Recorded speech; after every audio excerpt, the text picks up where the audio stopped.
Eu fui quem levantou o assunto e sobre a questão dos aerossóis produzidos simplesmente ao falar e se agora deveríamos considerar seriamente recomendar que todos usassem máscaras. Mais informações virão. Olavo Edu Carvalho, melhor canal de corte do YouTube. Máscara. Página 223, 23 de julho de 2020. Tive algumas discussões ásperas com o deputado McKinley, republicano da Virgínia Ocidental, que estava me atacando por eu ter dito no início que não deveríamos usar máscaras, a fim de preservá-las para os profissionais de saúde em um período de escassez. A gente lembra disso, né? Eu disse, está bem, então vamos jogar esse jogo. Em novembro de 2021, o Fauci disse que não sabíamos que as máscaras funcionavam. Página 924, 18 de novembro de 2021. Artigo interessante na Axios que está de acordo com o que venho dizendo. Não sabíamos que as máscaras funcionavam até mais tarde. O diário mostra que quando o Fauci começou a considerar o uso universal das máscaras, que foi 30 de março de 2020, discussão na reunião da Força Tarefa sobre ADVAX. Eu fui quem levantou o assunto e sobre a questão dos aerossóis produzidos simplesmente ao falar e se agora deveríamos considerar seriamente recomendar que todos usassem máscaras. Mais informações virão. Ele não sabia se máscaras funcionavam. Não sabia de 6 pés. O 6 pés foi engraçado, que foi a invenção, né? Simplesmente apareceu. Do nada. É o termo que ele usa. O interessante disso aí é assim, eu até dou o benefício da dúvida, tá? Naquele momento você fala, eu não sei, é possível que máscara ajude, ok? Então, vamos dar o benefício da dúvida. É possível que máscara ajude. Se todo mundo sair correndo para comprar máscara, vai faltar máscara para quem mais precisa. Aí você fala, pô, tem alguma... É defensável, tá? É defensável. Mas isso é uma coisa que se resolveu em 2 meses. Sim. Que eu me lembro, vocês estavam aqui, o pessoal que está no Brasil certamente vai lembrar, da gente fazer assim, uma viagem ao mercado por semana para comprar tudo, porque não era uma coisa que você tinha que fazer com exceção. Eu limpava as compras quando chegava em casa, tá? E eu lembro disso. Havia uma restrição. As compras. Eu limpei as compras. A minha sogra, que morava na época em casa, ela limpava as compras quando chegava, mas ela limpou uma vez. Eu falei, não, meu, pelo amor de Deus. Não, peraí, cara, tu limpou compras? Eu limpei compras, cara. Eu fiquei em casa 6 vezes. A minha sogra começou a namorar durante a pandemia, ok? Minha sogra começou... Com o Zezinho. Com o Zezinho, que vocês conhecem. Zezinho. Porra, abraço, Zezinho. Zezinho. Certamente está assistindo o programa. O Zezinho querido. E, pô, a vovó tava, porra, escapando, saracoteando por aí, porra, e a gente tava em casa, porra, Caxias, apavorado com aquele negócio. Eu me lembro assim... A vovó é grupo de risco, hein? Total. Zezinho ainda mais. Zezinho ainda mais. O ponto era o seguinte, cara. Quantos anos tem o Zezinho? O Zezinho hoje tá com 80 e... Não sei, cara. Você que é o... Peraí. Você que é o genro, pô. 85 ou 6, por aí. Super saudável, graças a Deus. Tá voando, Zezinho. Tá voando, andando de moto. Voando. Zezinho é vida louca. Mas o ponto é que é o seguinte... Toda família com criança pequena tem fases que você lembra pelas músicas que as crianças estavam ouvindo na época, né? E foi a época que saiu o Frozen 2, que tinha as músicas lá do filme da Elsa. E até hoje, quando eu me lembro, quando toco uma música dessa, eu tenho um sentimento muito ruim, porque eram as músicas que a gente estava ouvindo quando estava acontecendo o auge da pandemia. Quanto tempo vocês ficaram em lockdown? Porque aqui, não sei quanto que você lembra, Paulo, eu lembro de 2 meses e meio, talvez. Mas lá no Brasil eu sei que vocês ficaram ficou um ano muito, e meio. né? Ano e meio. Aqui acho que foi uns 2 meses. 2 meses e pouco ele começou a abrir. Eu acho que talvez tenha sido menos, cara. Eu lembro que eu tinha empresa na época e a gente, na época, foi lançado aquele programa do governo, que seria o SBA, que é o Small Business Administration, que eles eles davam folha de pagamento para você. Te falar, eu tenho 18 mil de folha de pagamento, aí eles te emprestavam 3 meses de folha de pagamento e você não precisava pagar de volta, é o PPP.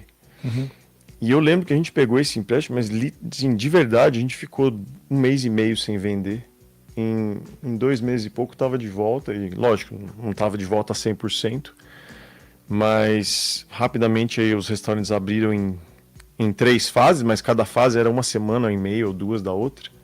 O DeSantis foi espetacular nessa época, né? Foi... No Brasil, cara, as crianças ficaram sem a escola 1 ano e meio. Então, assim, a minha mais velha... Você estava no Brasil, né? Estava no Brasil. A minha mais velha passou a alfabetização inteira dela, estudando de casa com professores que não tinham a menor noção de como funcionava esse negócio, de como fazer aula à distância, né? Então, foi muito difícil. A gente tinha que ficar, e aí, obviamente, né? Você tem que dedicar tempo para sentar do lado da criança, senão a criança não aprende, né? Então, a sorte é que ela é muito inteligente, muito acima da média, e ela já sabia ler quando entrou Mas isso ela se virou bem. Sorte mesmo, porque a gente estava discutindo antes, nessa época, enquanto no Brasil vocês estavam sem poder discutir nada, aqui a gente estava indo em audiências públicas das escolas. School board e tal. Para fazer o quê? Para votar, para falar o que a gente pensava sobre tirar a máscara. Não era nem voltar para a escola, eu já tinha voltado. Tirar a máscara. Vamos tirar a máscara, por quê? Porque o professor ia lá na frente e falava, olha, meu aluno não está aprendendo, meu aluno não consegue nem enxergar minha boca, ver o que eu tô meu falando. aluno não consegue ver o meu movimento, e teve criança que, cara, atrasou um ano. Não, eu falei aqui, né? Um grande amigo meu, ele estava no ano que ele estava vindo para cá, a filha tinha dificuldade com inglês, né? Então, pô, você tem dificuldade com o idioma, tá chegando aqui uma menina que ainda tem algum grau de personalidade mais criativa e tal. É muito inteligente. Mas ela teve enorme adaptação, dificuldade de adaptação, porque se você fala assim, você caga, né? Sim. E agora, você sabe o que é mais curioso? É que estes filhos das putas, entre eles, não usavam máscara. Nunca usavam. Não. Tá aqui, ó. Olha isso aqui, página 160, de maio de 2020. Mark disse que o vice-presidente usaria máscara nos laboratórios, mas que quando descêssemos ao saguão para a reunião da Força-Tarefa, seguida da coletiva de imprensa, ele não precisaria usar máscara, já que nós, olha essa parte, já que nós nunca usamos máscaras nas reuniões da Força-Tarefa. Isso aqui é mesmo, mas eles colocavam máscara nunca usavam para máscara. aparecer na TV. Na hora que ligava as câmeras, eles botavam aqui, olha esse trecho, página 178. Quando estávamos prestes a sair, ele está falando do Trump, olhou para todos e nos disse, nós realmente precisamos usar essas máscaras? Isso transmite o sinal errado. Eu disse que deveríamos mantê-los, pois retirada seria um erro desnecessário. A imprensa acabaria conosco. Olha o conluio da imprensa. Eu disse a ele, senhor presidente, não retirarei a máscara, preciso usá-la. A parada dele era Agora não tinha um puto do cientista, por exemplo, de educação, da área de educação, para nesse momento vir à frente. Ou ninguém deixava que eles viessem à frente. Exato. Ninguém deixava que viesse um cara e falava, pedagogicamente, nossas crianças vão perder isso. Mas não tinha 1 minuto de colocar no ar uma pessoa dessa, porque, lógico. Eu recomendo até um documentário do Wall Street Journal, de 40 minutos, falando sobre os resistentes, a resistência ao lockdown, que é em torno do Jay Bhattacharya, né, de Stanford, que depois virou o head do NIH aqui nos Estados Unidos, que liderou a Great Barrington Declaration. Tá? Foi uma reunião que eles fizeram com ele, uma cientista de Oxford e um cientista de Harvard, se reuniram e fizeram uma declaração, né? E essas pessoas de altíssimo nível basicamente estavam dizendo, cara, a gente tem que aplicar o que a gente faz em epidemiologia e tal, em qualquer situação. Então não precisa inventar. E esses caras foram tratados pelo Anthony Fauci como cientistas da franja, né? Os caras eram autoridades absolutas, Inclusive, o Jay Bhattacharya, pô, Sabe quem era realmente pica nessa época? Porque ele estava desatualizado. Pica mesmo era o Átila Yamarino. Esse, porra. nossa, claro. Você tem na pauta de Tá falar vivo sobre o Átila Yamarino? O que aconteceu com o Átila Yamarino? Cara, ele deve estar debaixo de uma pedra, numa caverna em algum lugar. Eu queria que alguém descobrisse vocês no chat. alguém Por onde esquece dele, anda? Eram 100 milhões de mortes? É um negócio absurdo. Por onde anda Átila Yamarino? O grande biólogo do apocalipse de 2020. Quantos brasileiros iam morrer, né?